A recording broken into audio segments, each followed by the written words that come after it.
Hello guys, आपका मेरे channel Gyan for sure में स्वागत है। यहाँ हम आपको एसएससी से संबंधित चीज़ों को पढ़ाएंगे। तो जो एसएससी में सबसे पहले जो मोस्ट इम्पोर्टेंट चीज़ है वो है पिछले सालों के पेपर।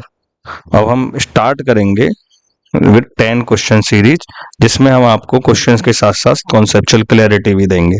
ठीक है, तो without wasting time starting with the first question. यदि ए बी का 95% है तो बी ए का कितने परसेंट होगा? जैसा क्वेश्चन से साफ दिख रहा है, ए इज 95% ऑफ बी। ठीक है, या इसे इस तरीके से कह सकते हैं, बी इज इक्वल टू 100/95। ए अगर परसेंट करोगे तो आप इसमें 100 की गुणा और कर दोगे। That means final answer should B 100 into 100/19, यानी 2000/19। बेसिकली यहाँ 20 है। ठीक है, तो जब आप इसको सॉल्व करेंगे तो आएगा 105 समथिंग के आसपास आएगा। तो हम इसके पास ऑलरेडी आ गए, तो final answer should be D. ठीक है, then start the second question. यदि A plus B plus C इतना है और A square plus B square इतना है, तो A B plus B C plus C A का मान बताइए। तो इसमें जो बेसिक कॉन्सेप्ट है वो ये है, A plus B plus C का whole square is equal to A square plus B square plus C square plus 2ab plus 2bc plus 2ca। ठीक है, अब यहाँ इसकी वैल्यू हमें दे ही रखी है 16 का स्क्वायर 16, तो 16 का स्क्वायर है 256। A square plus B square plus C का स्क्वायर है, ये है 19 plus 2। A B plus B B C plus C A की वैल्यू हमें बतानी है। ठीक है, तो यहाँ आप थोड़ा सा ब्रेन के अंदर सारी कैलकुलेशन करिए rather than pen and paper को यूज करने की। तो यहाँ आया 256 में से 90 अब जब आप घटाओगे तो कितना आएगा 166, और 166 में जब आप 2 का भाग लगाओगे तो कितना आएगा 83। तो final answer should be 83, this one. ठीक है, then with next question, the third question. 3 sin theta minus cos theta upon cos theta plus sin theta, ये 1, तो what is the value of cot theta? अब जैसे इसमें basic concept है भाई ये, यदि देखिए अगर a is upon B is equal to 1 हो तो ये हो सकता है a is equal to B. ठीक है, यही तो है। अब आप इस वाले क्वेश्चन में सेम ये चीज कर दीजिए, 3 sin theta minus cos theta is equal to cos theta plus sin theta. Final क्या आएगा 2 sin theta is equal to 2 cos theta, और थीटा की वैल्यू इक्वल कब होती है? जब 45 हो, और 45 होगा तो cot 45 की वैल्यू क्या है 1। ठीक है, इज इट क्लियर? आप बीच बीच में आपको क्वेश्चन करने तो आप स्लाइड रोक के भी, पॉज रोक करके भी आप जवाब दे सकते हैं। ठीक है, this is the most important question of number system. ठीक है, यहाँ बेसिक जो कॉन्सेप्ट है वो ये है, ध्यान से समझिएगा। x माइनस 1/1 की power n if divided by x की पावर n। ठीक है, या divided by x, then what is the remainder? तो इसमें रिमाइंडर क्या होगा भैया? इसमें बेसिक सा रिमाइंडर होता है -1 की पावर n।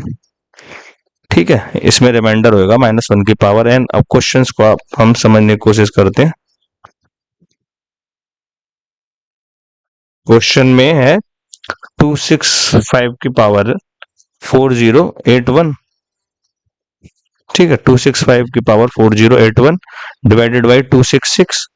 तो भाई ये कम है, तो इसकी वैल्यू क्या आएगी भाई -1 की पावर 4081। और भाई 9 को अगर डिवाइड करोगे 266 तो भाई ये तो 9 ही रहेगा। तो अब -1 की पावर 4081 कितना आया -1 plus 9, then final answer should be 8। तो A is the right answer. ये पिछले वाला थोड़ा ज्यादा इंपॉर्टेंट था। ठीक है, इसने start with the next question. cos theta is equal to √3/2, then tan square theta into cos square theta is. ठीक है, तो इसकी वैल्यू हमें बतानी है। cos थीटा √3/2, ये वैल्यू कब आती है? जब थीटा की वैल्यू 30 हो। ठीक है, तो tan स्क्वायर थीटा, tan 30 की वैल्यू 1/√3, स्क्वायर की 1/3 हो जाएगी और कॉज स्क्वायर थीटा की होगी 3/4। तो 3 से 3 गया तो फाइनल आंसर शुड बी 1/4। ठीक है, then start with the 7th question. If A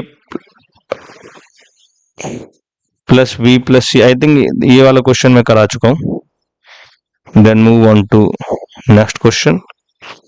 A man, a boy and a woman can finish a work in 10 days, यानी एक आदमी अपने काम को 10 दिन में, बच्चा 15 दिन में और औरत 30 दिन में करती है। In how many days can the work be finish, काम कितने दिन में समाप्त हो जाएगा अगर ये तीनों मिलकर काम करें।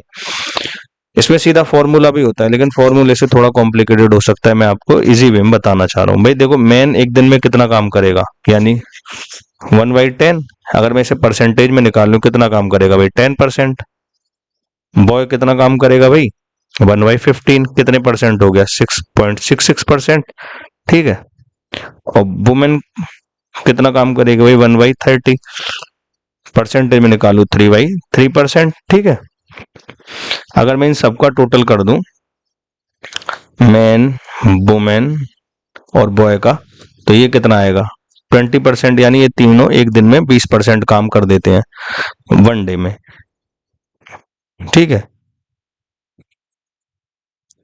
एक दिन में ये इतना काम करते हैं, तो भाई ये 100% कितने दिन में करेंगे, 5 दिन में। सिंपल। ठीक है, इसके कई और मेथड है, लेकिन फिलहाल मुझे तो ये कन्वीनियंट लगता है, तो इसलिए। अब next question. In what time will रुपए, यानी 10,000 रुपए का 4% की ब्याज जो है वो कितने के बराबर है, 8,000 रुपए की 4% की 4 साल की 5% की ब्याज पे। तो यहाँ आप बेसिक चीज देखेंगे भैया, सिंपल इंटरेस्ट यानी साधारण ब्याज के बारे में बात यहाँ चल रही है। अब जहां भी ब्याज वाला चैप्टर आएगा वहां परसेंटेज अपने आप क्रूशियल हो जाता है, यानी अगर आपको परसेंटेज की जानकारी है तो आप काफी आसानी से इस तरीके के सवालों को कर सकते हैं। जैसे हम समझते हैं इस तरीके से होएगा, ऐसे भाई 10,000 रुपए पे 4% की जो ब्याज है वो 8,000 रुपए की 4 साल की 5% की ब्याज है। यानी अगर मैं इसे परसेंटेज में निकालू, यानी 8,000 का 20%, 8,000 का 20% कितना होगा बताइए, 1,600। और 10,000 का 4% कितना होएगा भाई, 400। ठीक है, एक साल का इसका ब्याज है 400 और इसका 1,600 आ रहा है। तो भैया जब 400 आ रहा है तो ये कितने दिन के, तो 1,600 में मतलब इसका एक साल का ब्याज है 400, इसका आ रहा है 1,600। इसमें डिवाइड करेंगे तो final answer should B 4 year. ठीक है, देन द नेक्स्ट क्वेश्चन। भाई ये सिंपल कैलकुलेशन वाला है, इसमें हम सीधा कैलकुलेशन ही करेंगे और कुछ जरिया ही नहीं है। What is the value of 3x³ 5x² y 12x y square plus, तो direct start on your rough paper putting value in it. 3 -4 का आप जैसे ही क्यूब करोगे भाई ये आएगा -64 प्लस 5, 4 की वैल्यू 16 गुणा -1 प्लस 12xy²। भाई 12 में 4 गुणा आप करोगे -48 और y² -1 का स्क्वायर करोगे वो प्लस में आ जाएगा और आ गया +7y³। भाई +7 और y³ कितना हो गया -1, या चलो समझने के लिए ऐसे कर देते हैं। ठीक है, अब आप समझिए किस तरीके से हो रहा है। तो ये होगा, ये कितना आएगा 192, 16 पंजे 80 -1 -80 -48 -7। अब जैसे ही आप इन्हें जोड़ोगे घटाओगे तो आप देखो फाइनल आंसर कितना आएगा। ये तो -272 हो गया और ये 55 हो गया। अब ये फाइनल आंसर कितना आएगा,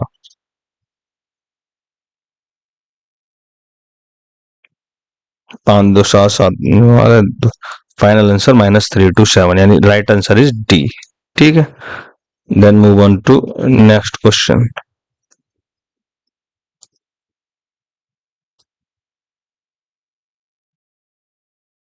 Then move on to next question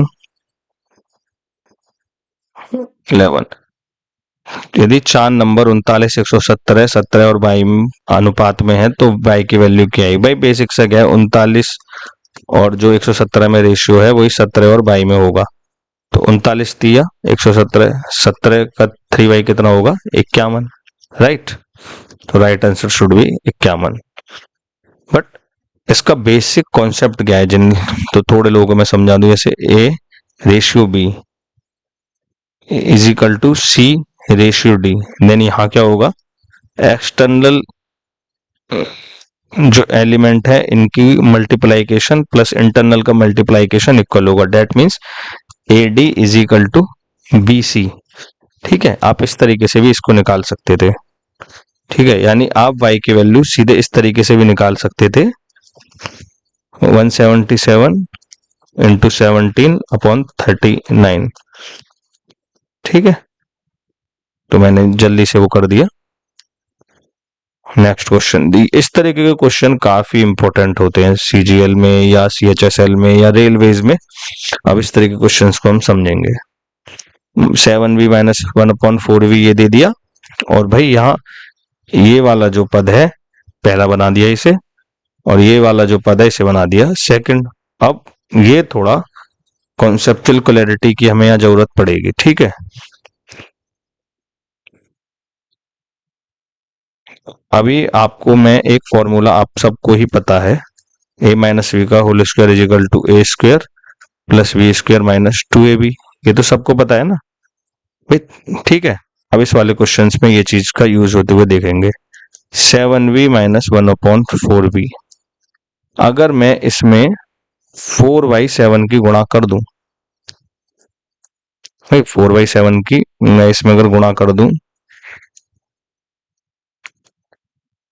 तो कितना आ जाएगा 4v माइनस 1/7v। ये समझ में आया, ये रफ स्केच में समझ में आया होगा। 4v माइनस 7v ये समझ में आया होगा अगर मैं इसमें 4/7 की गुणा कर दूं। ठीक है, अब 4/7 ही आप राइट हैंड साइड पे गुणा करोगे। ठीक है, राइट हैंड साइड पे भी आप 4/7 की गुणा करोगे तो इसकी वैल्यू कितनी आई 4, राइट। डेट मीन्स अब क्वेश्चन क्या है 4v माइनस 7v की वैल्यू है 4, तो 16v स्क्वायर प्लस 1 इसकी वैल्यू क्या होगी। ठीक है,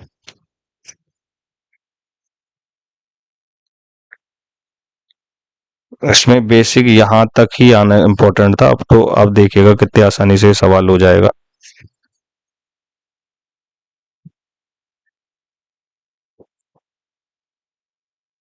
ठीक है, अब आपको सीधा कुछ नहीं करना, बस इसका स्क्वायर कर देना है।